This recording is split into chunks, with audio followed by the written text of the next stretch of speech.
Greetings, everyone. This is me again, Zara Bazak, Zara ex-Muslim, Zara Bazak on my YouTube channel, and I'm here to help the Muslims and ex-Muslims, so that the Muslims don't punish the ex-Muslims, and also myself. So as I help you, I help myself here, supporting each other. Just a reminder, please don't make any derogatory remarks against any religion. It's by just criticizing a religion, coming here, um, derogate in a very insulting way. If even if you're a Christian, Hindu, even if you're a Hindu or a Muslim, right? So please don't do that. And and please help me cooperate here. It's now this one is a kind of a tough tough topic, I think, as I go on with this Surah Zumar Ayat 4, to show the Muslims again on this, that the intention of Allah here in Surah Zumar Ayat 4 is not below what He actually is, and cannot be below what He actually is. Glory be to Him, or exalted is He. Allah, He is Allah, the One, the irresistible, Kaharo. So first and foremost, this. So the problem with this Surah Zumar ayat, let me just bring it on the screen. And please cooperate. Help me discover together and see together, right? So just let me see if I can zoom it in more so you can see it properly on the screen. Okay, so Allah says, let's see, if had, if Allah had intended, if Allah had intended to take a son, surely He could have chosen from what He creates, whatever He willed, again, surely. So everything is here, like His will, His intention, choosing from His creation is here in this ayat.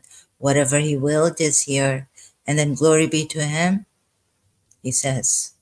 And then He says, glory be to Him. He is Allah, the One, the irresistible.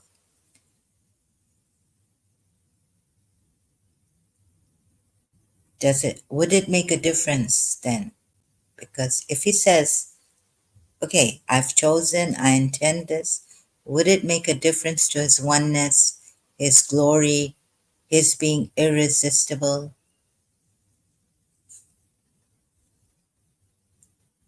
It shouldn't, right? Should it or it shouldn't? Let's see.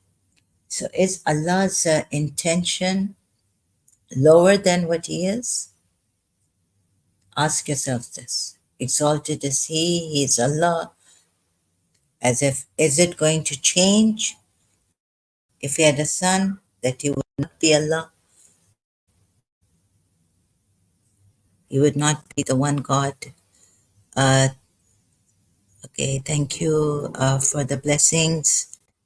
Vyas Vijay Kumarji. God bless you too and your family members much always.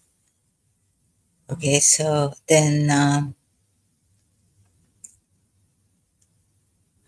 what else is there?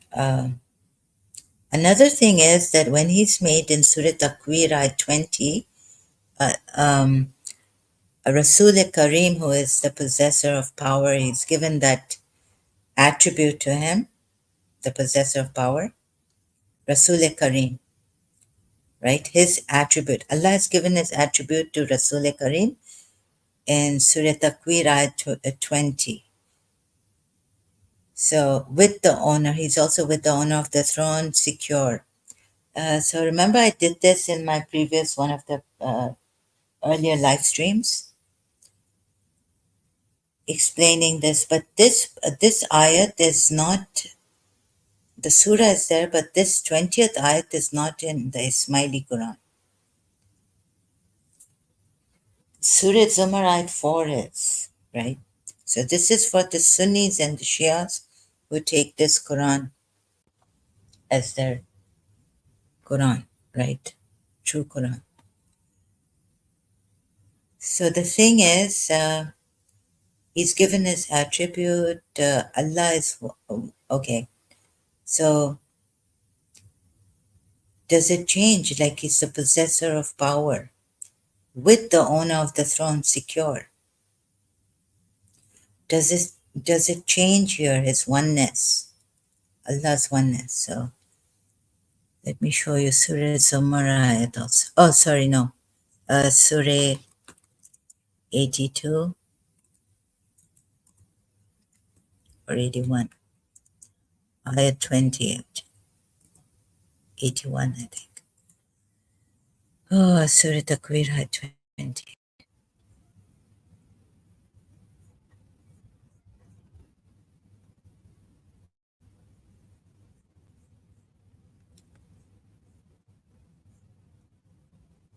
So now Allah has this Rasul Karim. If you read the 19th ayat, you know that this possessor of power with the owner of the throne, possessor of power is Rasul Karim. So the Quwwatin in the with the owner of the throne is Allah, secure. Does it change? So there's shirk here, right? Shirk happening, moreover. And you know what he said about the idol worshippers worshipping these idols. If there were, no, there were many gods, then they would fight to get to the owner of the throne and try to, you know, steal his position or go, get, be in level with him, be equal to him, something like that. That I, sorry, I don't want to make fun. I'm not making fun, but it's really funny. So remember that also, right, Ayat? Does it change, Allah is one or his being Qahar, Qaharo, right? The word used in Surah Zumar ayat 4 in other ways, the last word, prevailing or most powerful, or he not being Allah. If he had a son, since he himself is saying if Allah intended to take a son, he could have. But so you see, the right kind of reasoning is not given here, proper reasoning is not given here.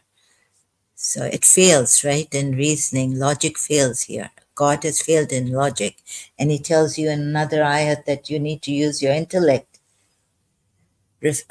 Otherwise, he would put abomination on you.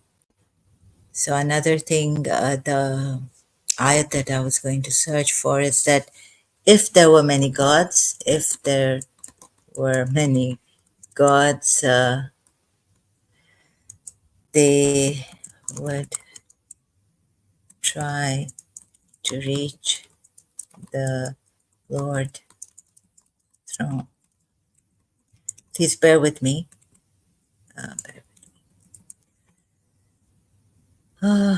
Say, O Muhammad, if there had been with him other gods, as they say, with him, Not even with him, right? Not even besides him.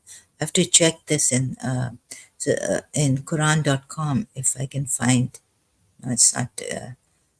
So Surah 17, Ayat 42. Surah 17, Ayat 42. Surah 17. Going to Surah 17, Ayat 42. Surah 17, Ayat 42.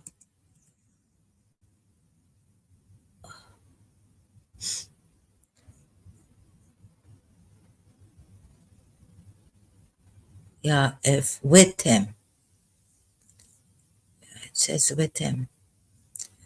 Say, if there were with him gods, as they say, then surely they would have sought to the owner of the throne away.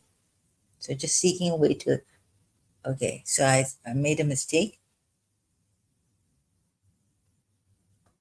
Not like, making him lose his position or something, but here it's just seeking to the owner of the throne away. When there's already, we're told in Surah Takwir,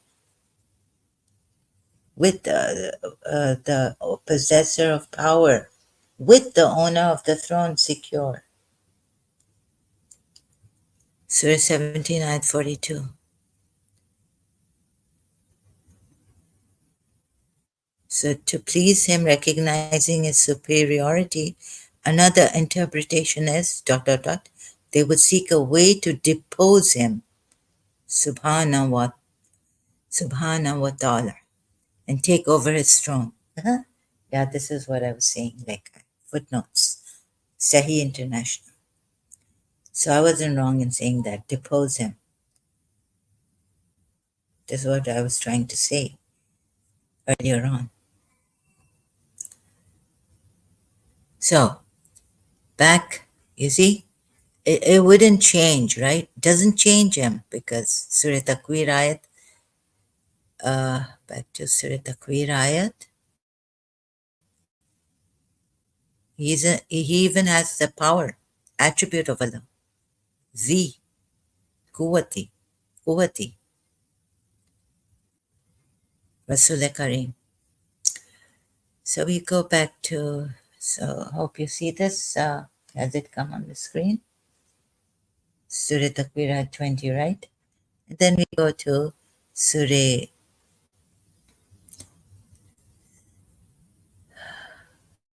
Oh, Surah I'll go to Surah Zumar now. See this one also. Surah 21, Ayat 107 says, and we have not sent you, meaning, O Muhammad, except as a mercy to the worlds. Rahmat. Rahmatan. Rahmatan, right? Rahmat. Now, Rahman is Allah. So if Prophet Muhammad has been sent as a mercy, he's got an attribute of God,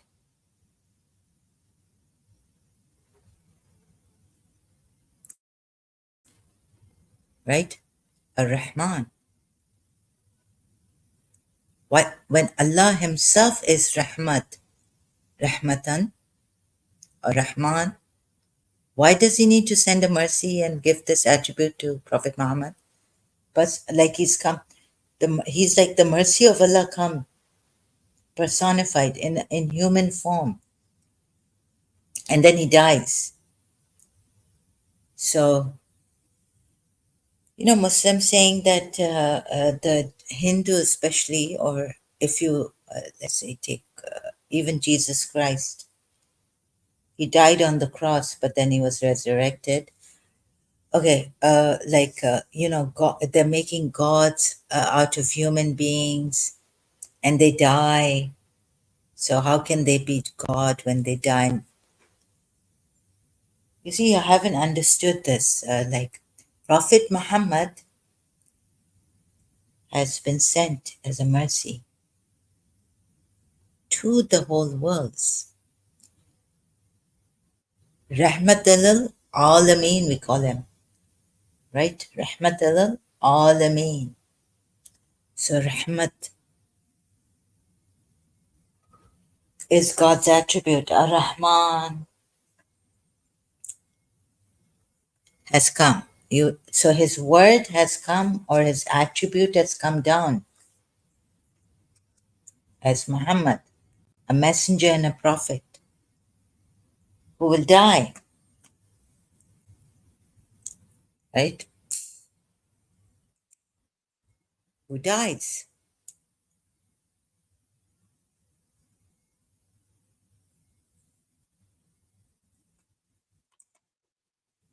Now, what do you say about this? But Ar-Rahman is alive, although Allah, but this Prophet Muhammad is personified as mercy, the attribute of Allah.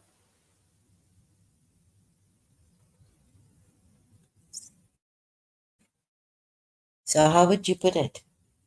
I mean, do you understand what I'm trying to say here? And we have not sent you, meaning, O Muhammad, except as a mercy to the worlds. Prophet Muhammad is rahmat for the world, to the world. That's Allah's attribute. And he dies. Muhammad dies. Mercy.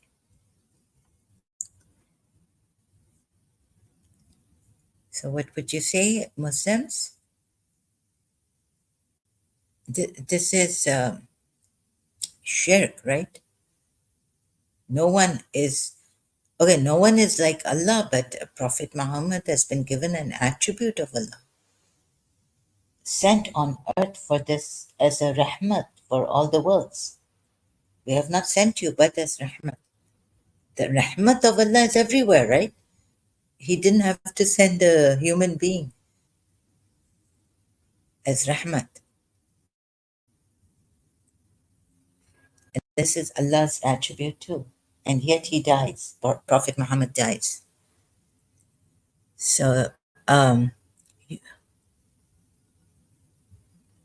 you know, no one has his attributes, right? Allah's attributes.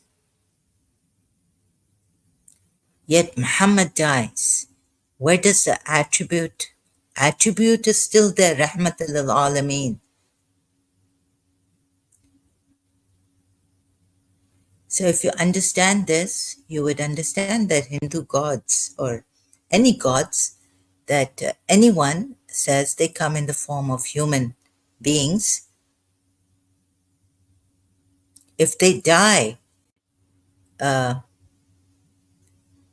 the thing is that their flesh, body, this dies, but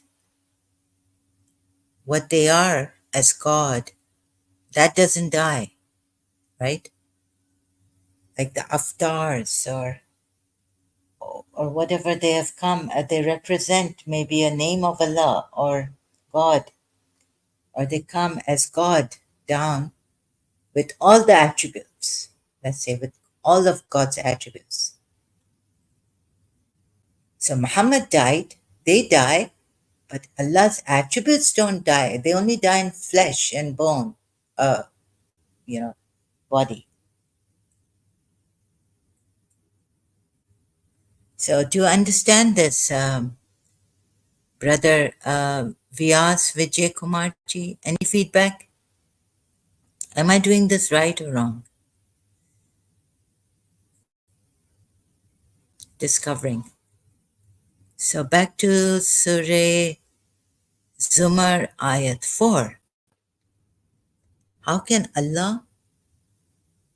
Allah's intention be below what he actually says he is? Glory be to him. He is Allah, the One. Would it even make a difference in his oneness? Since Imam Ali has said he's not the counting one number in Najul Balagha, right? Allah is one, not two, but one, not as in number one, counting. What does Imam Ali mean by that? So it's in my Najul Balagha, which I don't have it it has those side notes which, explains, the explainer explains what Imam Ali means by this. So there's this Allah without the number one, counting or dividing. You can divide it. So this, can we say it is the oneness? Like if you look at Tawheed, the oneness of Allah, it is there, right? I showed you in my previous live stream, the like oneness. This is how I searched it, right? Of Allah. Oh, BBC and okay, here we have something from BBC, beliefs and practices. Let me see if it's showing here, yeah, on the screen. So this means there is a belief in one God and one God only, central to the belief in Allah, close Allah, the name of God for Muslims. Belief, Tawheed is the belief in the oneness and unity of Allah. So having, if you take this part of it from BBC, Tawheed is the oneness and unity of Allah as expressed in the first of the five pillars of Islam. If you take this definition, meaning of Tawheed, oneness and unity, then Surah Zumar Ayat 4, it would make no difference. Allah is saying He's one. Would it make any difference to His oneness? No, right? Going back to trying to find Surah Zumar Ayat opening, then would it make a difference to His one, being one, as His oneness? No. Irresistible? Then we have to see the Qahar, His being Qahar. And what is the meaning of His being Qahar, right?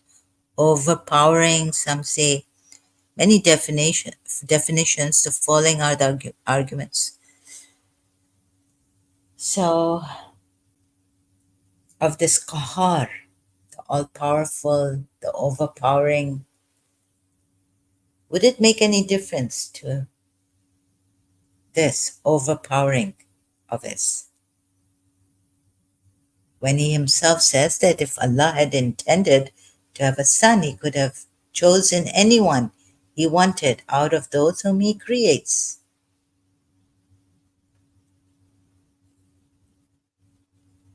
And can even the mercy be created that Prophet Muhammad has been given Ar-Rahman's attribute and sent down to you in human form, right?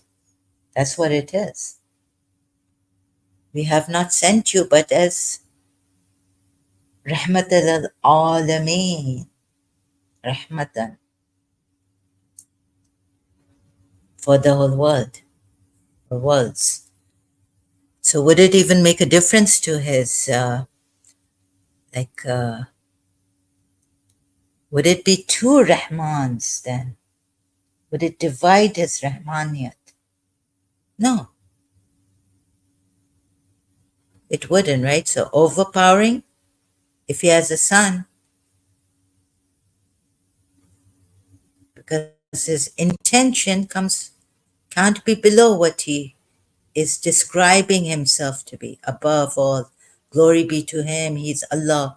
Would even this change, that He would not be Allah? What is Allah? And the one, okay, the one, the overpowering, the Qahar. How can it change all this? Glory be to Him. Could it be above? Like, could His glory be above what He intends, if He intends it? So he sent a son. The Christians say this, but just here on this himself, take himself a son. He could have chosen anyone he wanted, intended, and he wanted out of those whom he creates. And here in the Quran ayat, it has chosen from what he creates, whatever he willed, whatever he willed. So all this reasoning, glory be to him, he is Allah, the one, the irresistible, is useless, isn't it? Let me, in other ways also, if you can't see it, help. So this Allah. So what do we need to do when, for example, let's say now that the problem arises that when a believer in Allah calls Allah to witness what is in his heart and does cruel things. Surah Baqarah ayat 204 and 205. Like there's someone, I mean, he must be a believer, right? Or he must be okay, he's not a Muslim, but he at least believes in Allah, in that one Allah he calls out to. He calls, and what is the Surah Baqarah 204? He calls Surah Baqarah. Show you. Let me make it easy, slow and steady. Surah Baqarah 204. Sorry. Did I say 104? I'm sorry if I did that. 204. So there is someone who believes in this one Allah of yours, Muslims, and that was my one Allah too. So please don't think that I'm a Hindu. I sound Indian, and but I've lived in Pakistan most of my life. I haven't even gone to India, ever.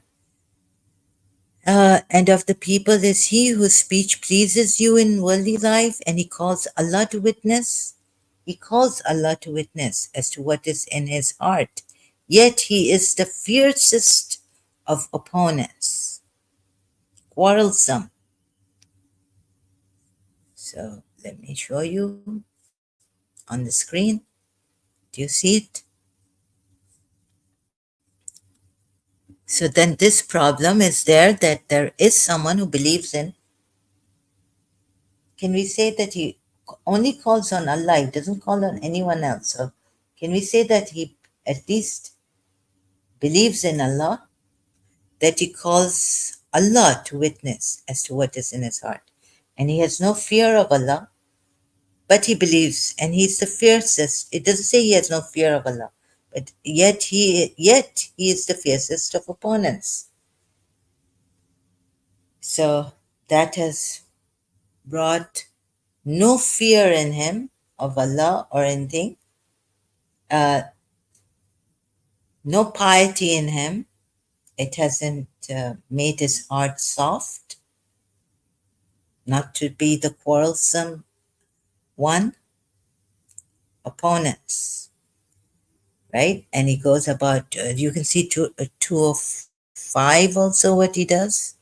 So I'll have to continue here, but just going fast now on this. Then you can check, please open your Qurans. Yeah, you can see 205 also, Surah Baqarah, second chapter of the Quran. 205. Then we go to, where do we go? Then from here. And then another problem is, one is saying he's getting inspiration from the divine Quran, like the Quran ayat says, right? But he's lying. And so it's in Surah 6, ayat 93.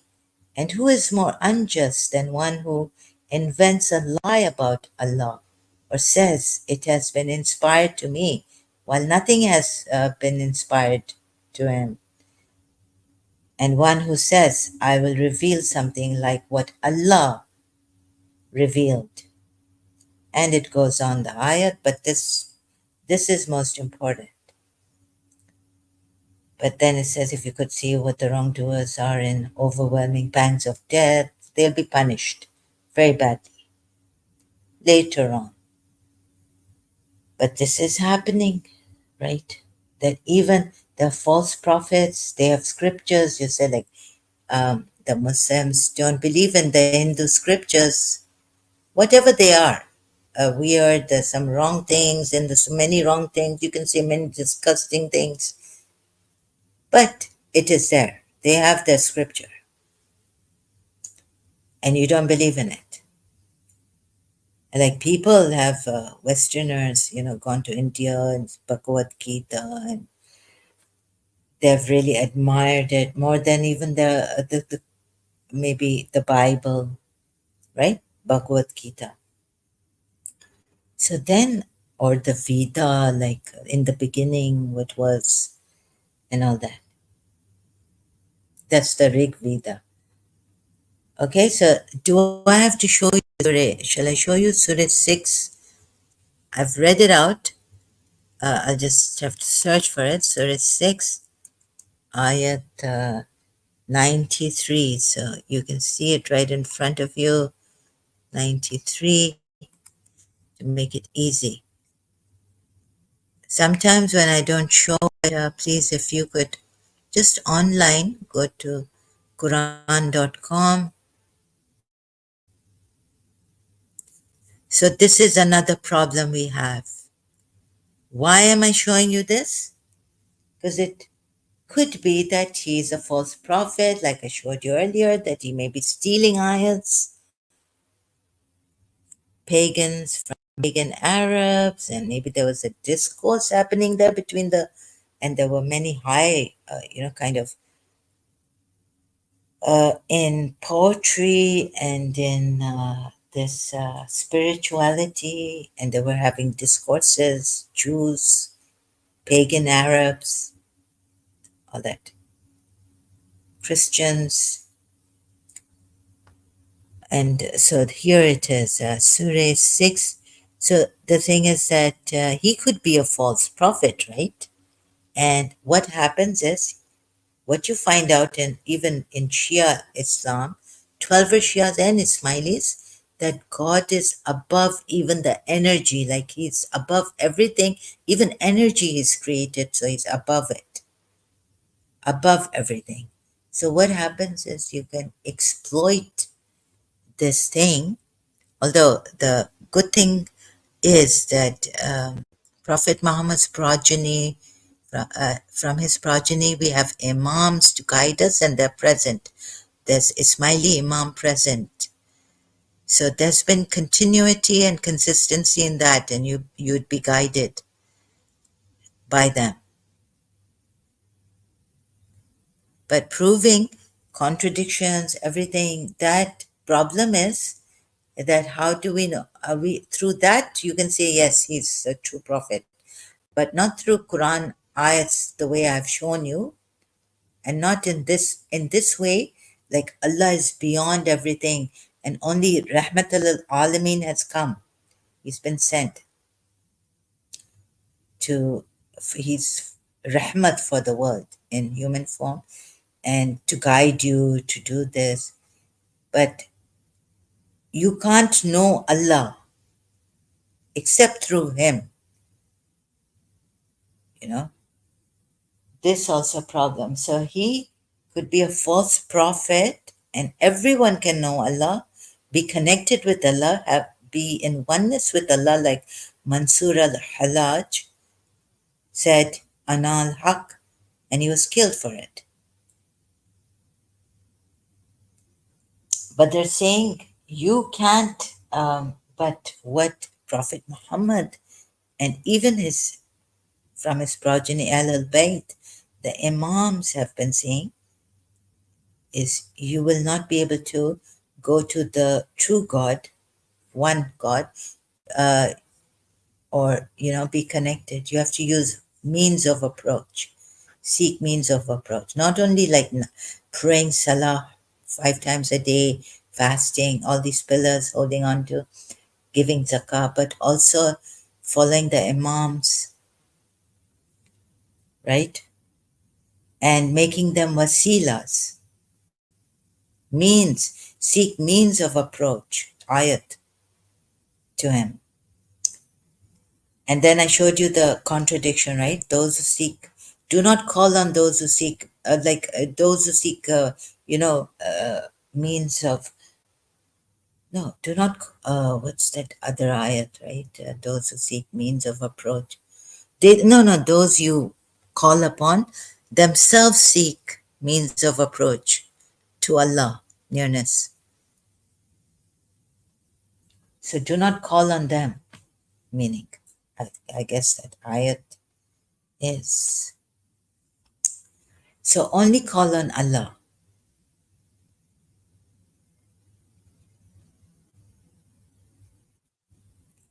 But why not? Call on them. So when the Shia say, Ya Ali Madad, the Sunni say, no, there's a lot of conflict and, all that. Shia say, no, we can call on Imam Ali. He's authorized. He's an authorized, he's wali. He's with Allah as a wali, equal, like after Allah. No, Surah Maida ayat, all three of them. Allah, Muhammad, and Ali, the believer who bowed down, who went in ruku and gave the ring zakah to Jibril. Shia's tafsir on that ayat, the believer one. So problem comes in, but the Sunnis have a contradiction, don't believe in that. They say, no, do not call on anyone but Allah. So conflict in the Muslim world. Then, so now you see, problem has, no one knows who Allah is. Not really. Like attributes we know by his attributes, his names, glorify his name, Surah Allah, glorify the name of Allah, Allah. That's glorify, not even glorify Allah, but glorify his name, Allah. So his names are there, but his essence, what Allah actually is, cannot be known. Neither can we get connected to him, right? Except through this way, Islam, or through Prophet Muhammad, by obeying Allah and the Messenger and following the methods given, wasilas, and means of approach, intercession, Islam's way. How do we know this prophet is the true prophet? Am I able to say this so properly? No one knows who Allah is actually, and no one can get. We can get perhaps near to Allah, but not like we can't say we we can't immerse in Allah, right? And say we are Allah then. Ana al-Haq, I am Haq, I am the truth, like the Haqiqah, Allah, meaning. So that's a problem, but Allah chooses His messengers and we need to recognize them by what Allah reveals to them, and it becomes a book. So that's what we've been told. And false messengers are there and prophets exist. So I showed you some of the ayats where it says, some can bring ayats about like what Allah has brought in. He's saying that I can bring an ayat like Allah has brought down, revealed. And someone says they're inspired, like that ayat I showed, but they're not really inspired by Allah. So then seek means of approach to Allah, right? So by this also, oh, you who believe, you fear Allah, you seek means of approach. You fear Allah, you seek means of approach to Him. This is a translation, Surah Maida, Ayat 35. from a website, islamawaken.com. I don't know whose translation this is. O you who believe, be conscious of God. Seek the means to approach Him. So Allah also says to seek means of approach. Then seeking means of approach to Him. Some say it's, only namaz, like salah, the five pillars of Islam, fasting. I seek nearness to Allah, paying zakat, and all that. Hajj, doing pilgrimage to Makkah. So then the problem, where does the problem come from?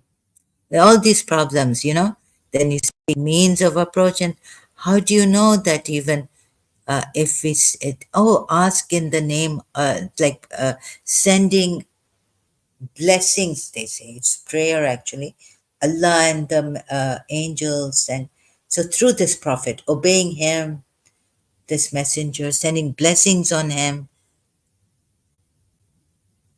we get our prayers answered.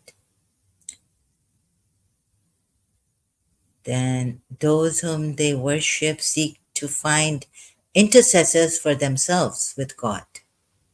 Hmm? Those whom they worship seek to find intercessors. Okay, those whom they worship, the polytheists worship, or uh, these people, disbelievers worship, seek to find, intercessors for themselves with God. They try to find out which of the intercessors are closer to God. They have hope for his mercy and fear of his punishment, they whom they worship. So let me just look at this ayat again. Surah Maida. No, sorry. This is they whom, Surah 17, ayat 57. Let's come to this. Surah 17, ayat 57.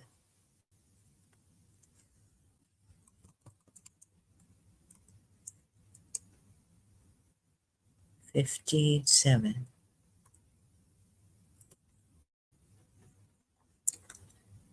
Even the closest, they whom they worship. I don't think this is a proper translation of this ayat that I've got here in my notes, but I'll show you in Quran.com. I hope it comes on the screen here. So Surah 17, ayat 50 says, those whom they invoke, call upon, those whom they call upon seek means of access to the Lord. Which of them would be nearest? And they hope for his mercy and fear his punishment. Indeed, the punishment of your Lord is ever feared. God. Some problem here in this ayat. Then the other, let me just leave. I find some problem in those whom they worship seek to find intercessor. They say the prophets and all whom they worship. Who do they worship? God they worship, right? No, maybe I've got it wrong here. Those whom they invoke.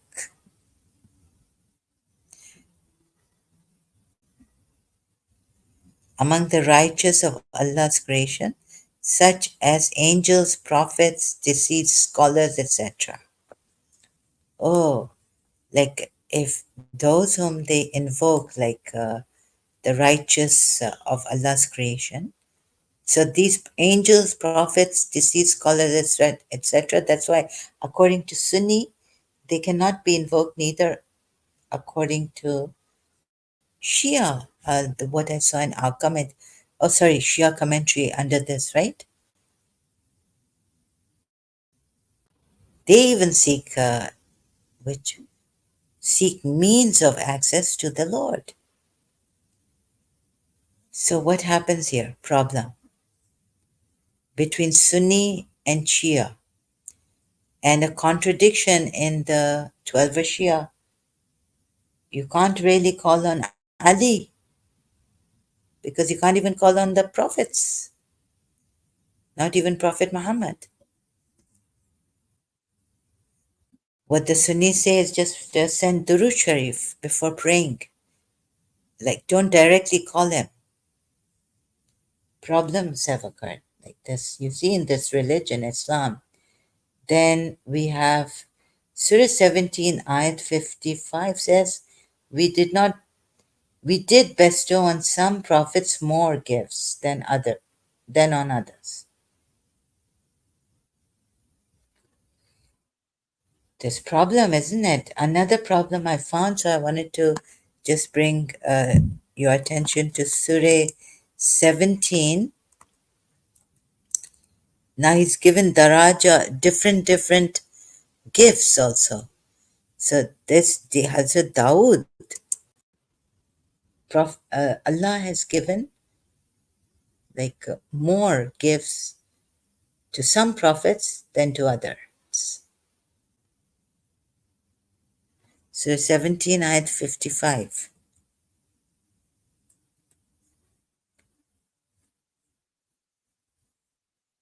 So this problem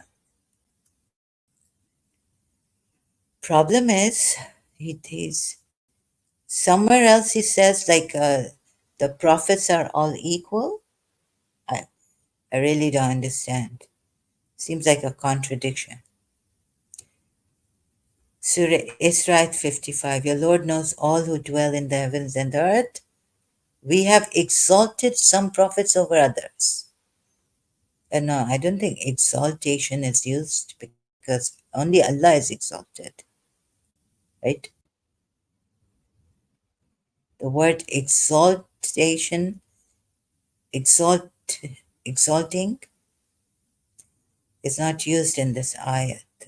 Surah 17:55. Most knowing of whoever is in the heavens and the earth, and verily we have preferred some of the prophets to others. And we gave Dawood the Zabur, right?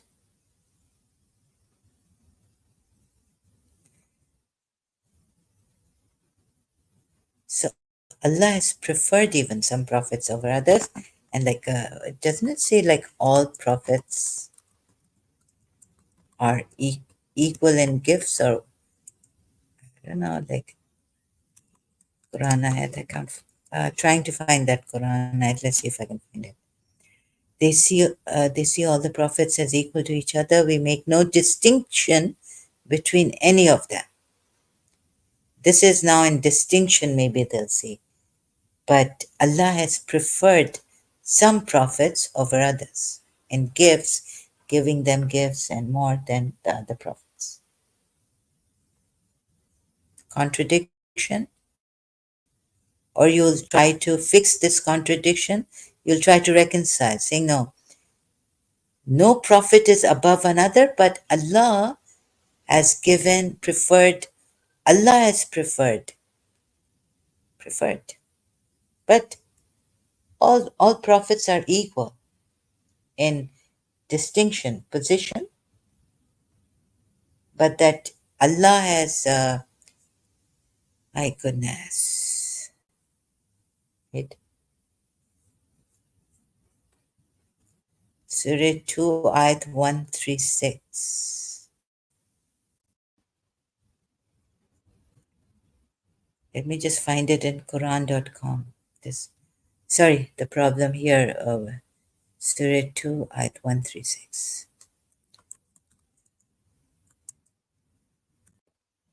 So this kind of, if you Muslims have reconciled many contradictions and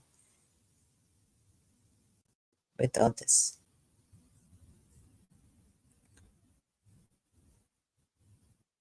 So it says yes, so if they believed in what you believed in, then indeed they are rightly guided. But if they turn up Surah, this is wrong Surah 136.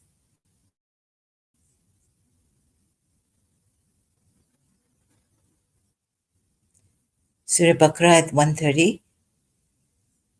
Let me see if it opens to 136 here.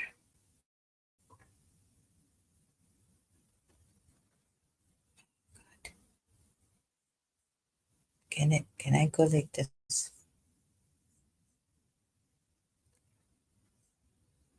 Right. Is it 136? Oh God. Say we have believed in Allah and what is revealed to us and what was revealed to Abraham, Ishmael, and Isaac, and Yaqub, and the descendants, and what was given to Musa and Isa, and what was given to the prophets from the Lord, not we make distinction, faraq, okay, difference between any of them, and we to him are submissive. We make no distinction, say, O believers. We have believed in Allah. So the believers are saying that we make no distinction between any of them and we are Muslims to him. The believers are supposed to say this, right? Here. Oh, the believers are saying we make no distinction between any of them and we are Muslims to him, to Allah. Submissive. Muslim. Muslimun. Right? But Allah says here,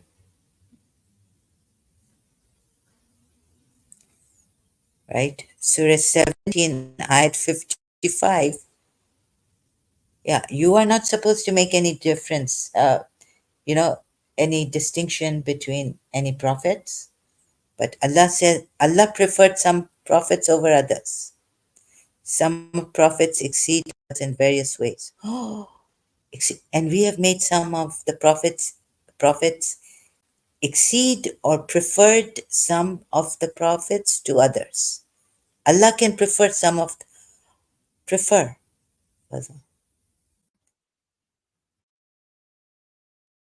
Fadalna, we have preferred. Is this preferred? Or given gifts? We have certainly granted excellence to some prophets over some others. Oh my God. So you see Quran ayat contradictions, problems. Do you see here? Do you see the contradiction? Or are you going to reason it away and say, no, no? So neutrally looking at it, or empty yourself and just look at this first, without fear,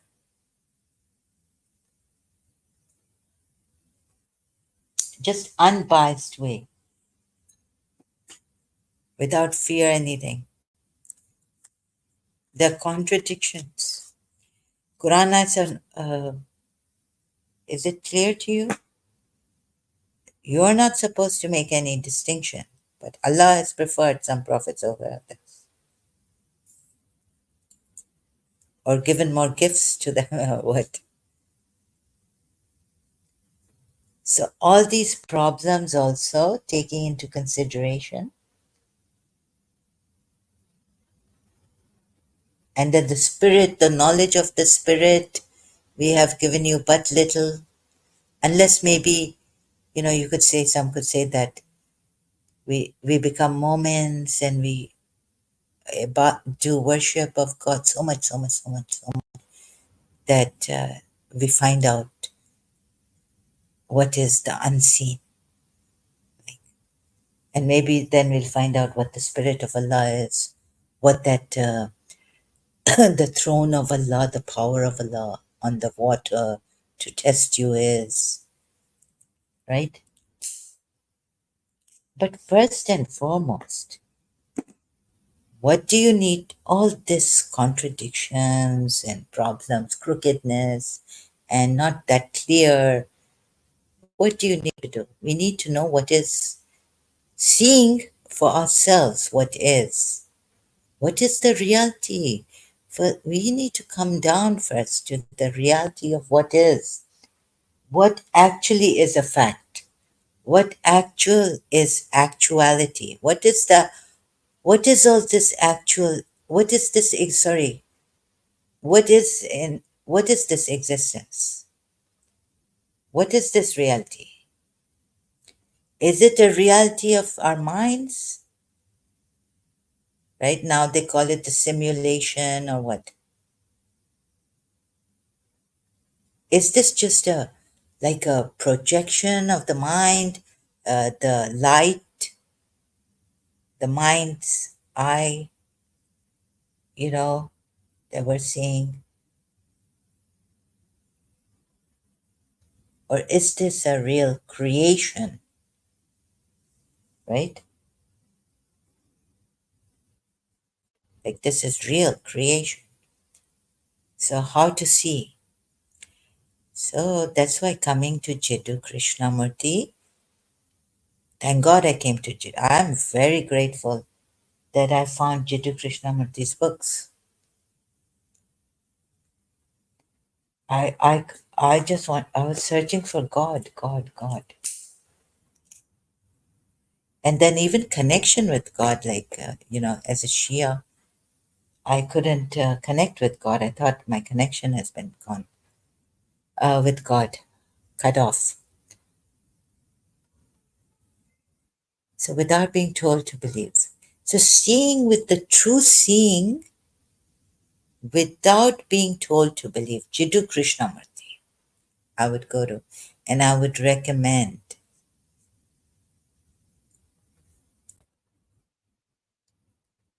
First, so where have we gone wrong? The questions answered. Have we a question? Sorry, the questions that arose in me when I was a Shia in my late teens, adolescence, or adulthood, beginning of adulthood. Like, have I missed the point? Questioning Imam Hussain, always questioning. Couldn't find proper answers, getting stuck somewhere.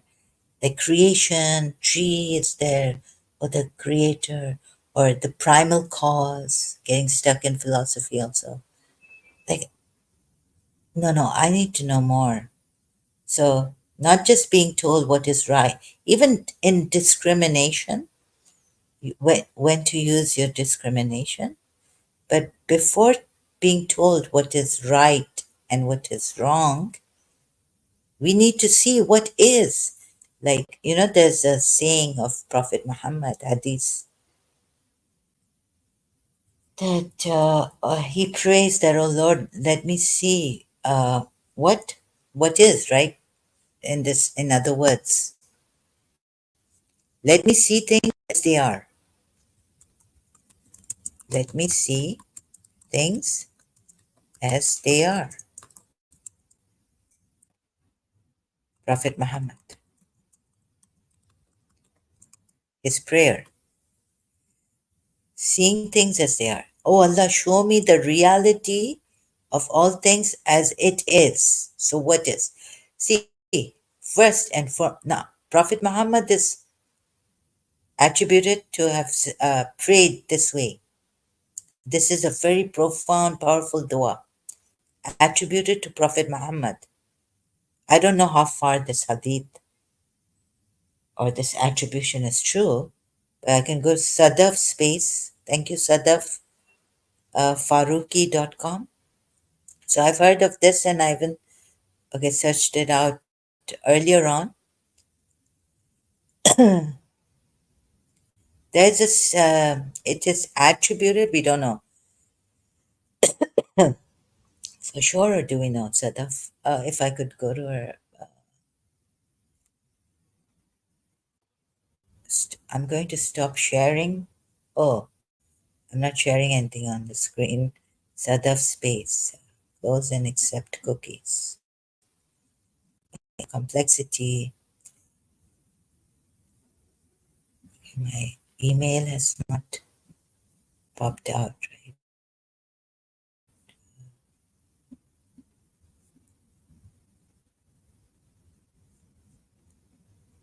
Let's read what Sadaf here. shares on her website. Sadaf Farooqi. Seeing things as they are. 29th. Okay. The complexity of the human mind fascinates me sometimes. Ah, this is what I wanted to know. It is even more thought provoking how the Quran mentions human behavior and psychology at many instances. Okay, sorry, I didn't. It makes one wonder, do humans always think about this life and its origin and about God the same way, no matter which era of time they're born in? Do all beings have the same kind of thought processes? They don't. We have different kind of, schools of thought this way. Do we? Very good question. Very, with the only difference being which thoughts they allow themselves to act upon, which they deflect and discard. At the end of the day, it is not true that we all are products of our thoughts. Is it not true? At the end of the day, is it not true? Sorry, Sadaf, if I make some mistakes here. A powerful dua. First, I would like to mention a very great dua. Supplication to Allah that I had the fortune of learning relatively early on in life, earlier on in life. Well, it was probably not that early. I was 22, but still. Oh Allah, show me the reality of all things as it really is. This is a very profound and powerful dua attributed to Prophet Muhammad. Yeah, same here. I was very fortunate that I once heard my teacher and mentor, Dr. Farat Hashmi, mention this dua during one of her Quran lessons.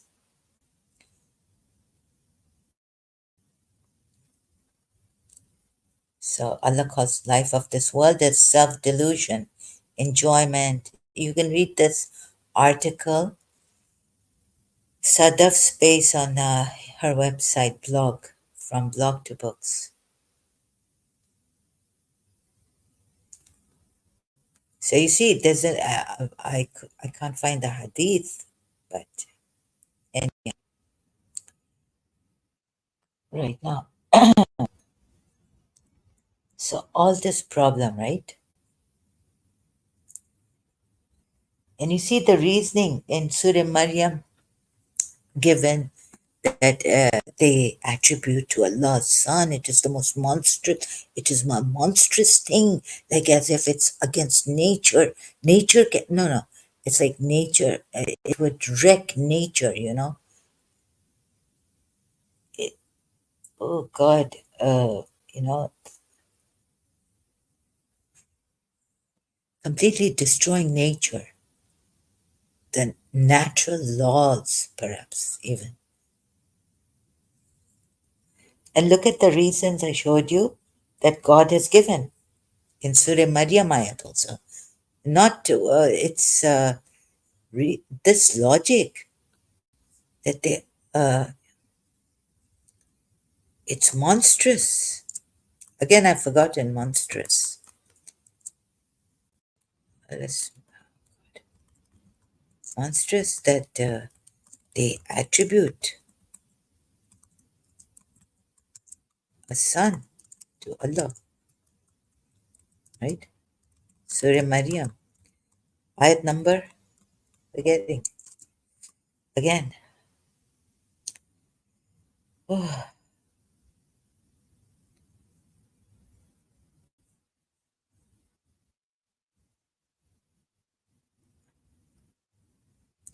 starts with 85 again.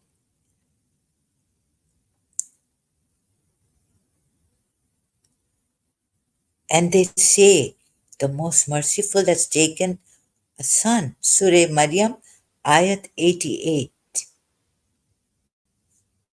Let me just share it on the screen, show it to you.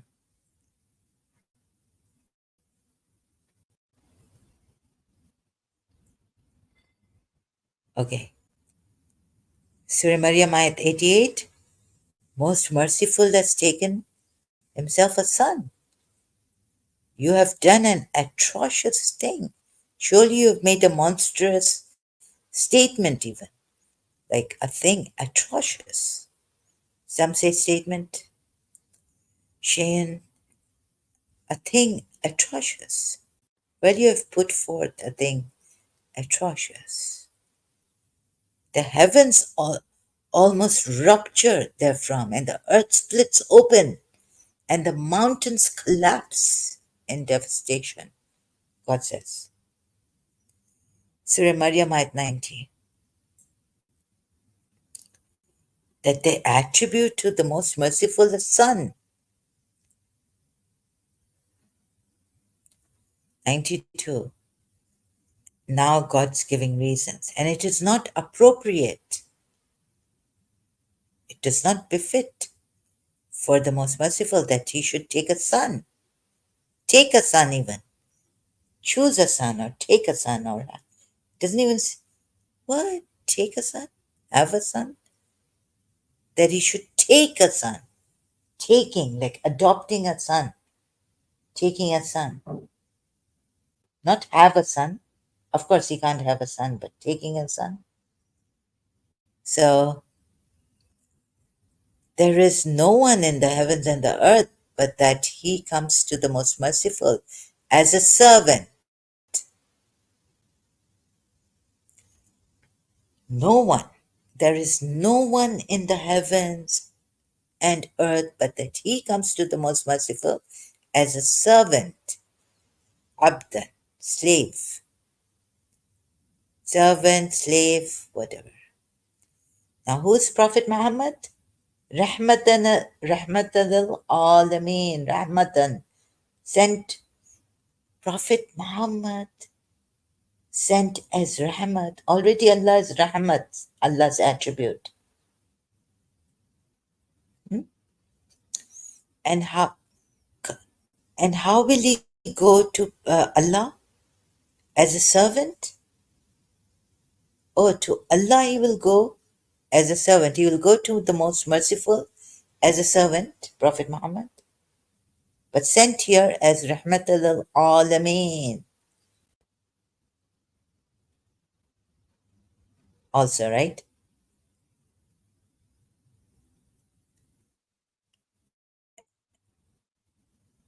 There is no one in the heavens and the earth but that he comes to the most merciful, comes, notice, comes to the most merciful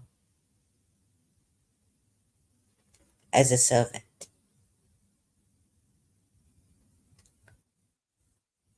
And you come from, where do you come from? Do you not come from Allah and return to Allah? We come from Allah and we return to Allah.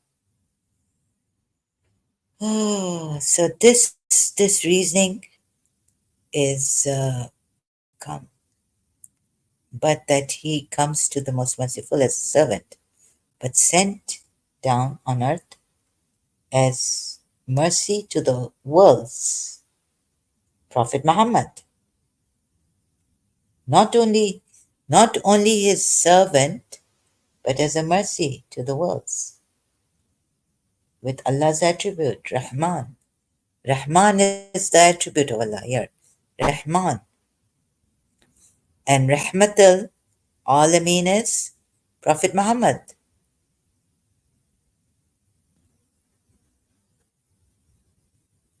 What's happening here?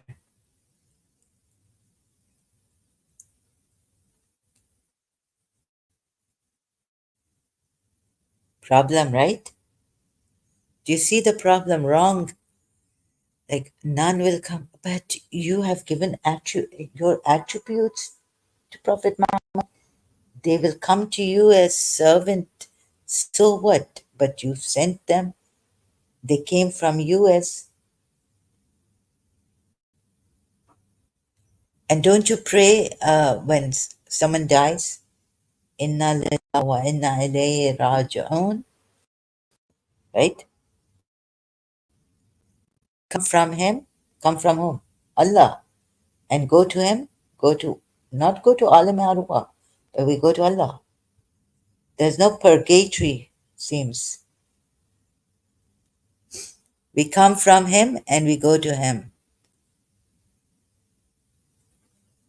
So this reasoning, there is no one in the heavens and the earth, but that he comes to the most merciful as a servant or a slave, or as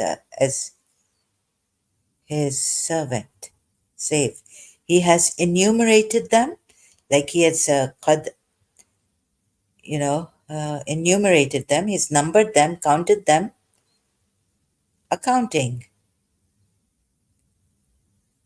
Exactly, like qadri. And all of them are coming to him on the day of resurrection alone.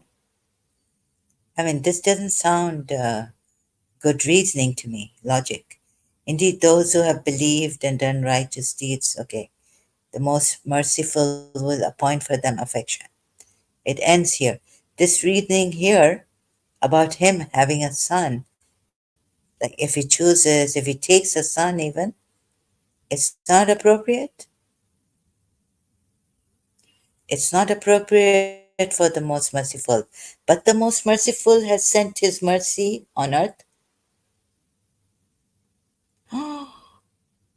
Prophet Muhammad. How would you say it? Where's that ayat? You have not been sent but as mercy for the whole world, right? So he's not only Abdullah, but he's also mercy. He's got an attribute of Allah,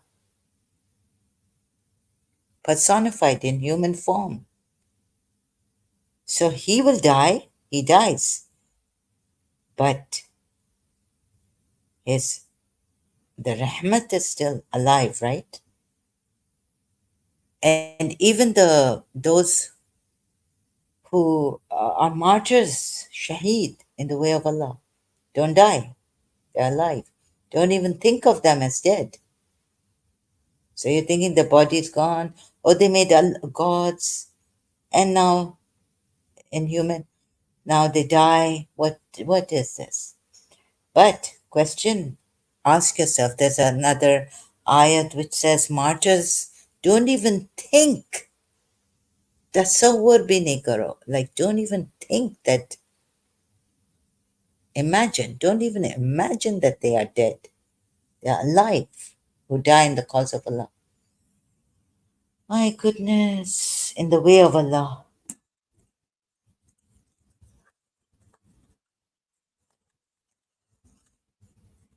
But this here, back here, it doesn't make sense, right? In my previous live stream, like I know, you have counted them, you have given them a certain time span, and they are counted. Other, you have given them that how much, potential, limited potential you have given human beings, and set, yeah, there are limits to what humans can do. Other.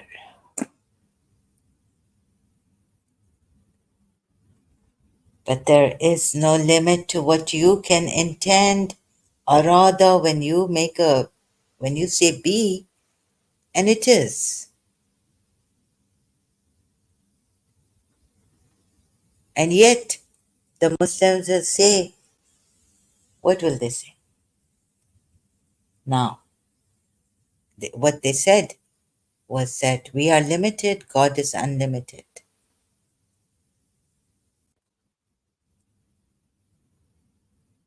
right?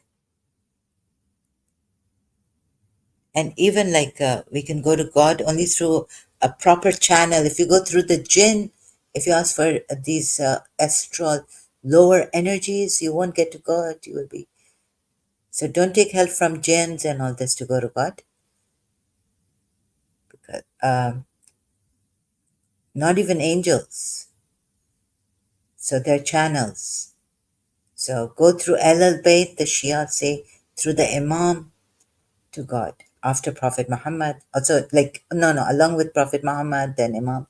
These are the wasilas, then these are the means of approach to God also. So take that this way, this channeling with God,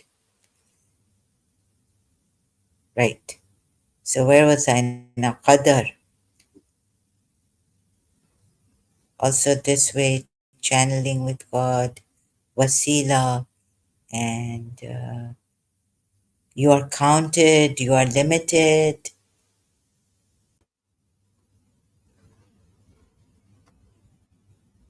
Don't go directly. You can't go directly to God,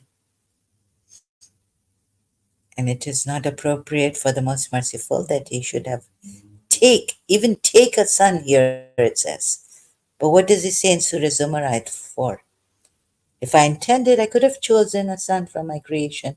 But, okay, chosen a son. Even from its creation, it says I could have.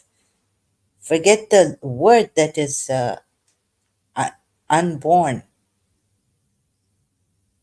Some don't, like Muslims take this ayats, Quran to be what? The word of Allah that is uncreated, eternal. So Surah Zumar ayat, if I intend to take even from the creation, I could have chosen as I will.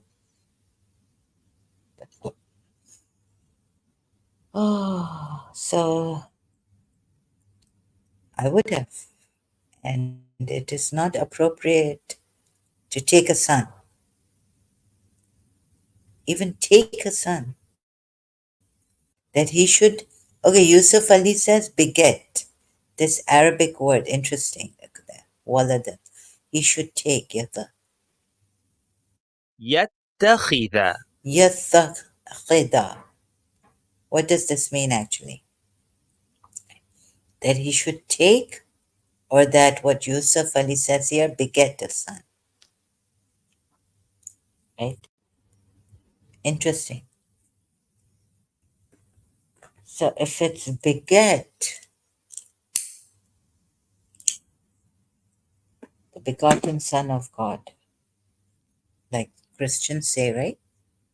Beget would mean he has to do something. Beget. Especially of a man, bring a child into existence by the process of reproduction. Yeah, this is something like if the Christians say this, or forget the Christians, this is something, yeah. Begetting a son, okay? Or cause, bring about. Second, let me just show you especially of a man, bring a child into existence by the process of reproduction. Reproduction.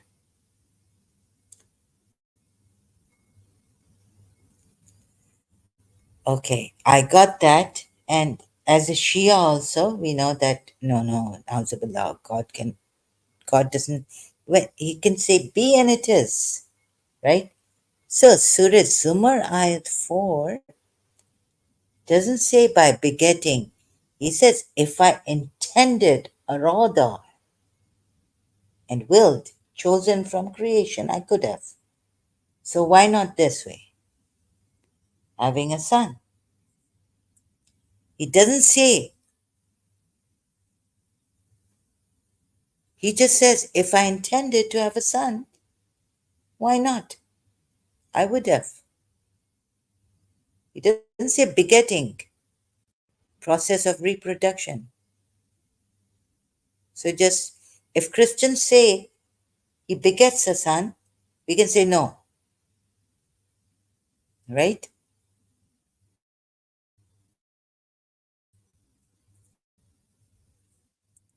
But in Surah Zumar ayat 4, it doesn't even say begotten son. I can't have, no, I, You can say, oh, I can have a begotten son, but I don't reproduce. I just say be and it is. So I can't, actually, there's no reproduction in me. The process of reproduction doesn't, I don't go by the process of reproduction. I'm far from this. Then I would have understood that, yeah, that's right. You see, he is far from maybe, but intending, choosing, and willing, he's not far from. He's not exalted. So Surah Zumar Ayat 4, had Allah said that, look, these Christians, he's talking about Jesus Christ, right? Let's then get to the Jesus Christ thing. If the Christians say that God the Father has begotten, given us the begotten Son, his begotten Son, he could have told if he had told this to the Christians, somewhere else in the Quran he may have, but here in Surah Zumar Ayat 4, he doesn't mention the begetting thing. And he could have said here also that, I'm far from this process of, I don't need to go through this process of reproduction, right?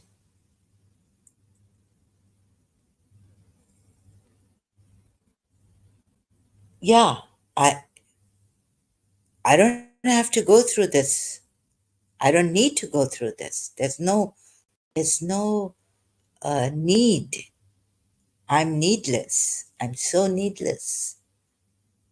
I don't have, like, I don't require, I just say be and it is, so I don't require this kind of process. I don't do this processing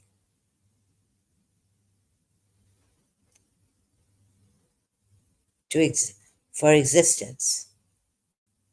Ooh. So you see where the Quran ayat, Surah Zumar ayat 4 has gone wrong. Allah has gone wrong in there. Why? Like, if he says, which he says in Surah Zumar, Baba, he says, where is it?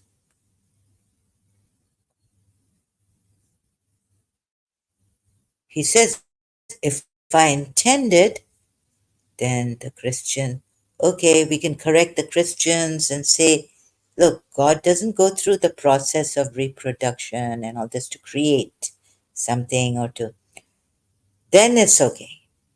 Then, oh yeah, we understand that now.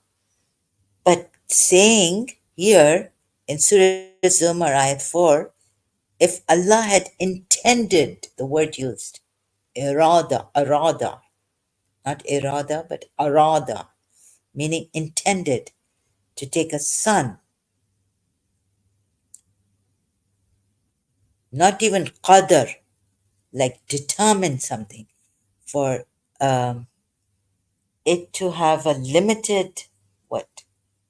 For the creation to have other, he decreed and he put, he counted it and he's kept it limited, limited power. We have limited power, this and that, right? So he's given everything its form and given it its limited, its power, but it's limited. So not that.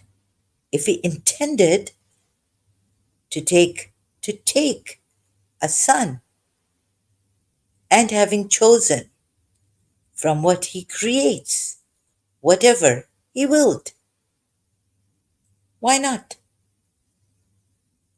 So you see, here it has no process of reproduction.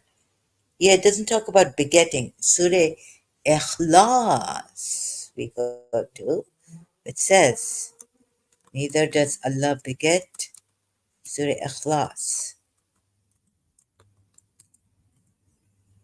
Yes, here you can try to show the Christians and say, look, Allah does not beget a thing. He doesn't go through the process of reproduction to create anything, even.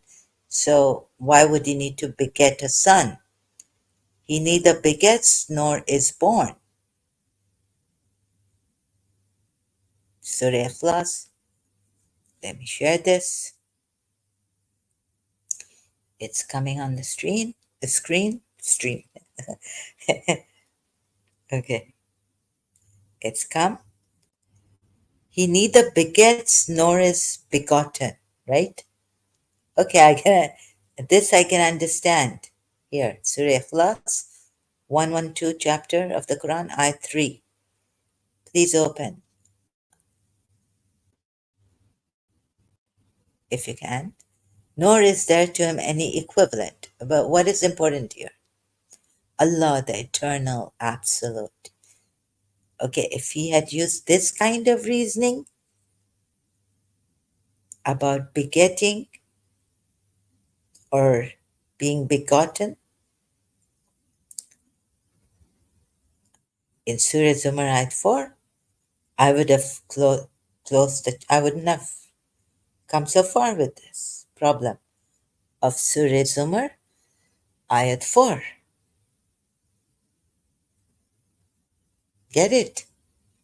Hope you see it. I want to show you. Okay, we use reason, but then seeing things for what they are. This is where we're going, right? Not through ibadat, not by dua, prayer, but by what?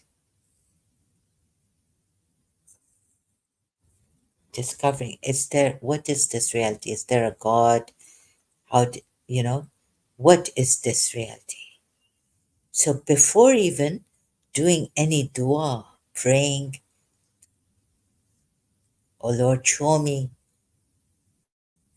what things are, for what they are. What is this? Now see, what is this?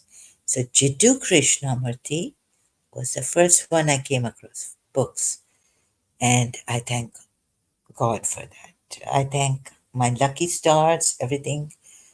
Whoever is responsible, Jiddu Krishnamurti, and that bookshop and in Karachi. I thank them for having his books and me going in that shop and the time and the moment. So first and foremost, not belief in God, but discovering together what, so we can see without praying to him, and then confirm it within us. What is this reality, right? I know I haven't said it properly, but I hope you get what I mean.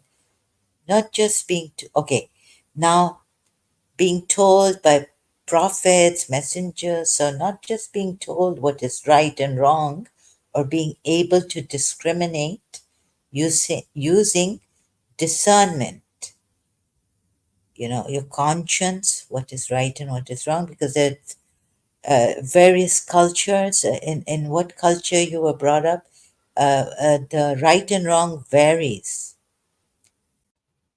because different cultures have different rights and wrongs. This also. So how would we get to the right kind of seeing, and then seeing what is right, then judging? But before judging, can we observe neutrally without any bias? Is there something in us? Using discernment. What inner medium would you use to discern even? The mind, the conscience, which tells us what is right and wrong in the mind, right? Through the brain, through the mind. Well, It has different patterns of thought and influenced by culture, conditioning, different cultures. So even our discernments would be different. So then, what other medium, inner medium, would you use? Which is like universally then accepted, not due to being cultured, a mind that is cultured, conditioned, and see the truth of what the thing actually is.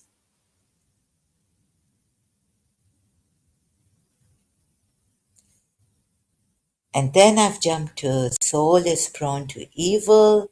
So, inner thing, inner medium, you can't trust the soul.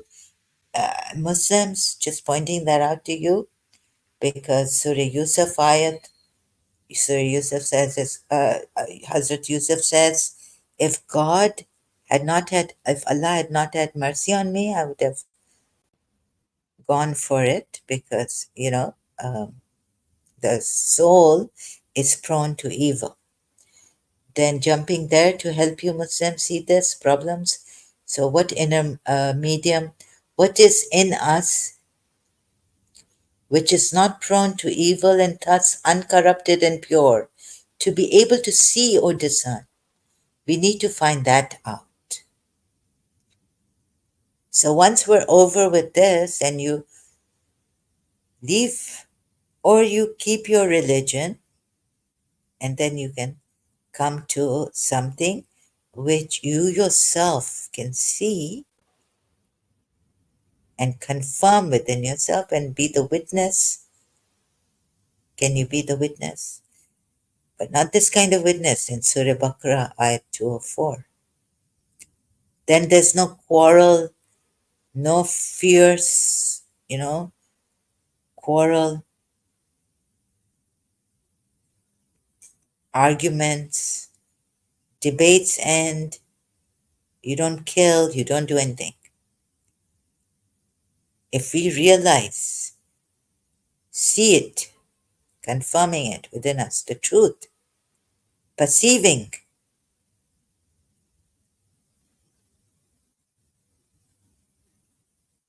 what is that true perception, and being pure, uncorrupted, which I found pure awareness to be.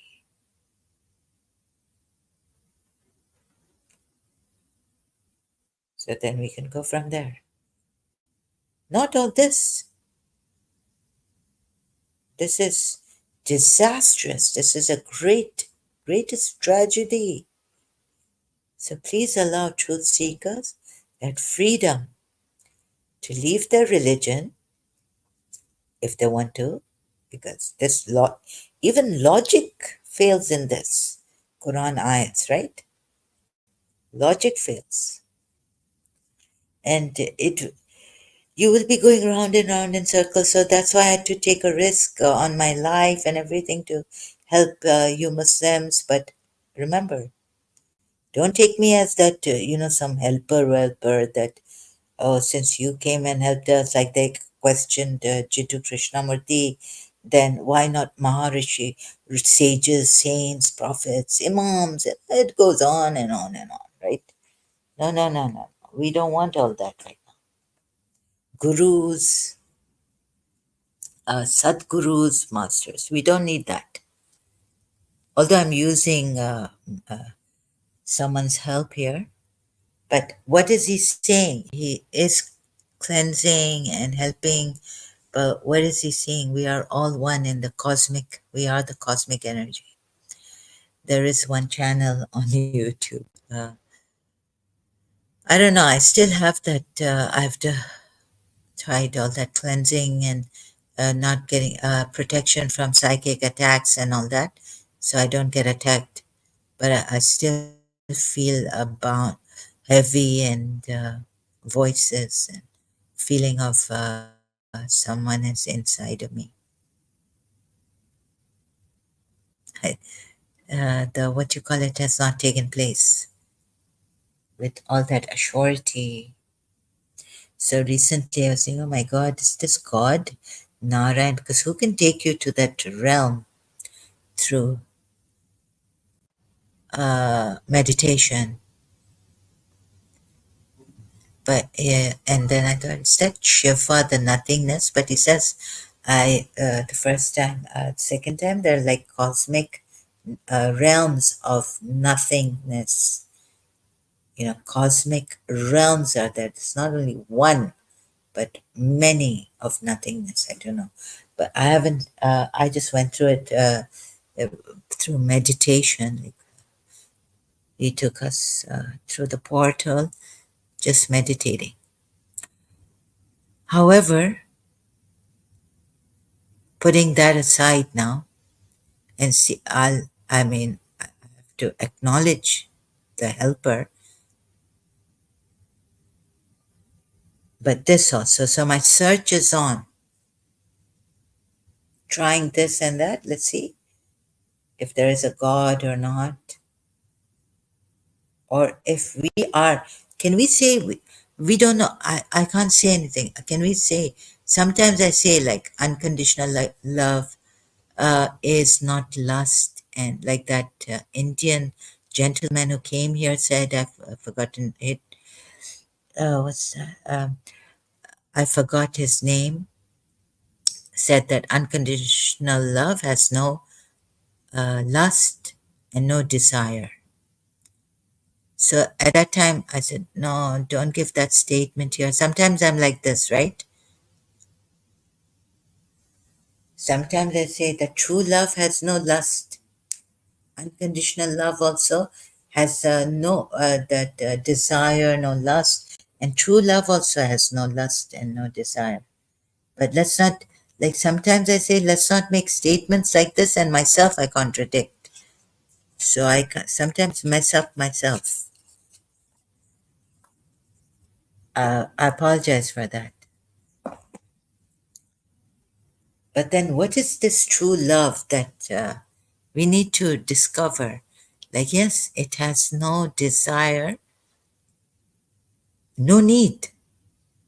It's just there for free, even. So it has no need to be fulfilled or anything. It's already, it's love is true love. This pure true love is something.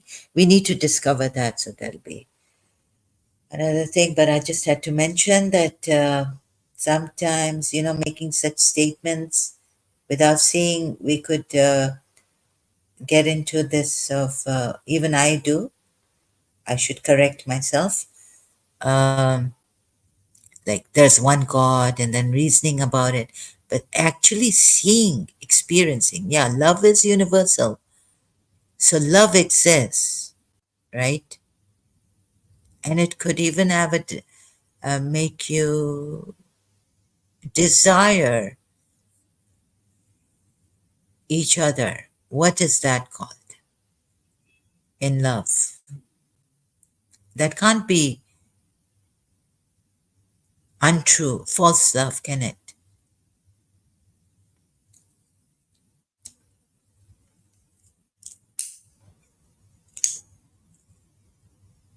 Oh, so like Hands Across Time, a book I bought, like, you know, we were all souls, then there was a choosing at one place, and then we became soulmates and soul mates, and there's also some enigma, Hands Across Time. So in this book, Hands Across Time, the author's name I keep forgetting, Judy Hall. I bought this from London, the book. So you know how we were like one. Then, you know, we got divided, and then more division happened, and some like groups of souls So some have been closer to each other in that some dimension and then coming down, down. And so that's why we sometimes choosing the wrong partner, not knowing. But somewhere we fall in love. We really love this person, like it's true love. So what do we say? We're soulmates. This happens in a realm where the souls have divided in groups and several thousand different groups, and you're in one group with another soul, but you're not in that group with another soul. So maybe that's why you choose someone to love in this earth plane dimension, because you've been more closer in soul to a soul group, like soul group 1A, soul group 1B, and like that, or even 2, 3, 4, 5, 6, 7, 8, 9, 10, like that.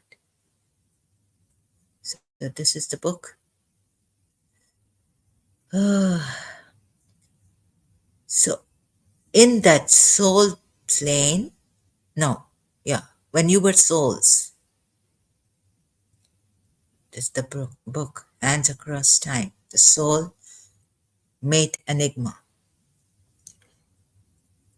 So the souls being divided and further subdivided, subdivided, and further divided, divided, divided. Yet, like, you were not now single soul, but you were with a group, or now there's only you and someone else. And that's why when you come here on the earth plane, you recognize your soulmate, and you may marry that soulmate, but there's some attraction or there's some challenge the soulmate gives you, or you know, the soulmates give each other. You may get married, you may not get married. There may be a trio, triangle problem. What do you call that? What did she call it? Judy Hall. The triangle problem. Triangular lovers. That three lovers problem also. That comes in.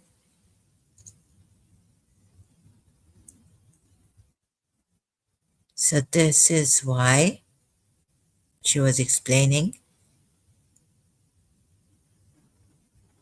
that we feel more close to someone else than we do, or having a sense of belonging, not to one special person. This special person is because you have been soulmates when you were divided and subdivided and further subdivided into groups as souls. So that's why you feel closer to that, instead of having, just your heart open to all human beings. You love the world, you feel a sense of belonging everywhere, until you get back to that uh, oneness of the soul, perhaps. Then you feel that way. But right now, because you've been in that, you remember that part where you've been so subdivided that with a few souls, which is now your family, and even the partner you're going to choose, or the one who's going to challenge you in life, or you feel a sense of belonging with that person. Yet you feel that sense of belonging with that person,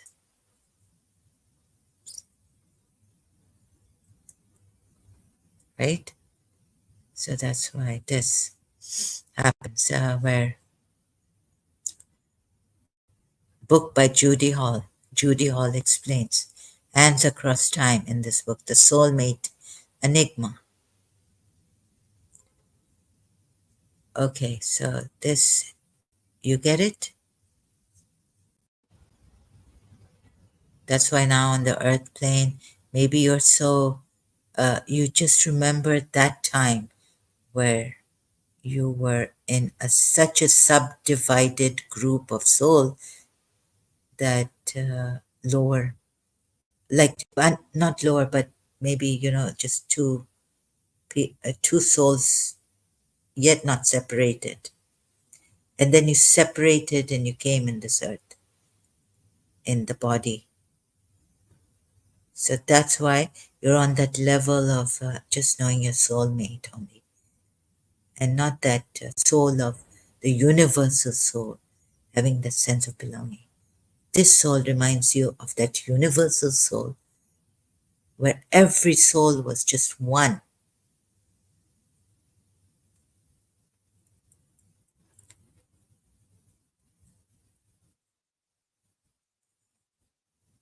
You get it? So I hope you get what I'm saying. Okay, I think so. Discernment, I need to talk more about this. Like, what inner medium would you use to discern? So, as you grow up, your mind influenced by cultures. So, what is right for somebody in America could be wrong for someone in the Middle East, because that's how you've been brought up. Your culture is different, your religion is different. Okay? So, the conscience, the right and wrong, which gives you what is right and wrong. For Quran, we have also, like God has said in the Quran, the criteria we have given you, or what you recognize what is right and wrong. How can you do that? It's not universal. Because culturally, and your bringing up, your environment influences your mind. So can we go to some inner medium that isn't influenced by anything? The only thing is pure awareness. So please go to Muji for that. And this is how I was. I saw it. I got it. Thank God. And there's Muji Baba also to put you in your true nature.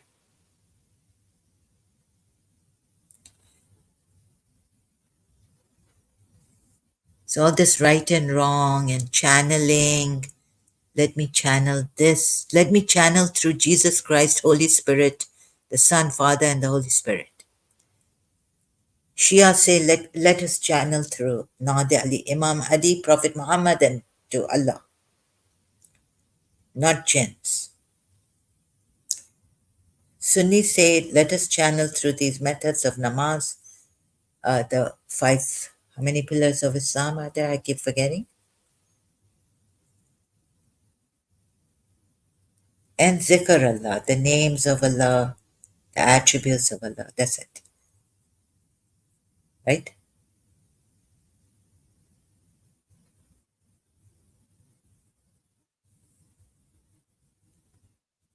So channeling through Nadi Ali, call Ali who works miracles. Oh, so we don't channel through the wrong. Christians say no help from spirit, world, any other. These spirits could be evil and this, satanic, Lucifer.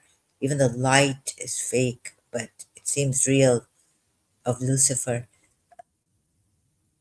So let's channel only through the Holy Spirit.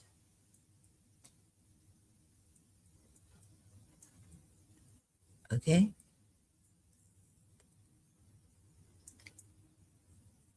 So this channeling mediumship, what inner medium would you use to discern and see the truth of what the thing actually is? A very pure, not even very, but if you're thoroughly purified like those.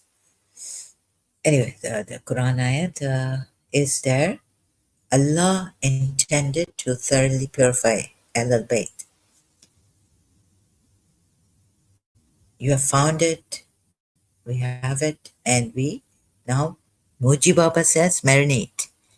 Rupert, Rupert Burra is there also. And there are others, many now. I found on YouTube, sorry, um, channeling through light beings also.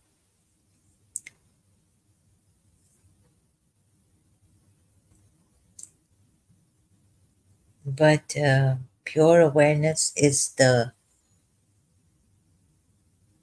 greatest, right? It is all prevalent. It all that. So soul is prone to evil. What is not through the soul? Muslims will say, no, we don't want to go through the soul, but we want to go directly to Allah through the methods He's given us here to go to Him. And we'll use those methods to become righteous, discipline ourselves, and be on the safe side. Don't call on anyone other than Allah, this, that. What is in us, which is not prone to evil and thus uncorrupted and pure, to be able to see, not influenced by any culture, anything, or discern. We need to find that out, okay? So that's it for today. Thank you so much, Vyas Vijay Kumarji, for your blessing. God bless you too. And those who are here and who will be watching this, God bless you, your family members, your country too, Vyas Vijay Kumarji. Namaste. Greetings. And thank you so much for patiently persevering with me here, discovering. So hope you, let's see if, so forgive me for any errors, omissions, contradictions, and failures. But I will try my best. If I find out that I've made an error, mistake, I will try to correct myself and come back here to correct myself. Thank you so much, all of you. Have a beautiful, wonderful day. And my thing is that live your truth, unlimited possibilities, potentials. Dr. Deepak Chopra has said, and there are so many thank you healers coming up, and one very beautiful healer. Uh, I think it'll take for me time. I don't know why, because I've been for so many years in this psychic attacks and karmic ties, maybe, and the remote viewing. Thank you so much, healers coming up and just helping us.